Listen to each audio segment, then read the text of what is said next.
Bilang mga mamamayan ng isang demokratikong bansa, tayo ay pinagkalooban ng kalayaan upang ipahayag ang ating salubin, opinyon at paniniwala. Isang karapatang nakasaad sa ating saligang batas na nagsisimbolo ng ating pagiging malaya. Magandang araw sa inyong lahat. Ako po ay narito upang bigyang diin ang isang karapatang mahalaga para sa bawat isa sa atin. Ang kalayaan sa pananalita at ang wastong paggamit nito. Ang kalayaan sa pananalita ay hindi nangangahulugang maaari na tayong magsalita ng kahit ano nang walang pakundangan. Hindi ito lisensya upang manira ng dangal ng iba, magkalat ng maling impormasyon, maghasik ng galit o pagkakawatak-watak.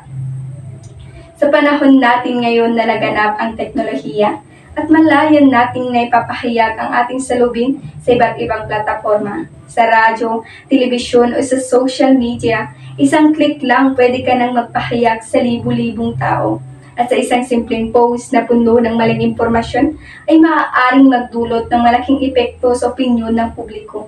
Sapagkat ang salita ay may kapangyarihang makasugat, makagamot, makawasak o makabuong.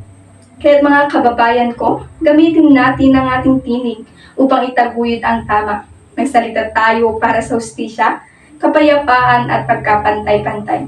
Sapagkat sa tamang paggamit ng ating karapatan, doon natin tunay na maisasabuhay ang pagiging isang malayang mamamayan.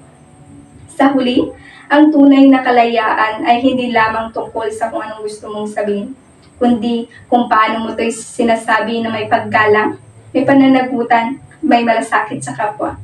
Maraming salamat po. Naway magsilbing gabay ang ating mga salita, hindi lamang para sa ating sarili, kundi sa ikabubuti ng nakararami.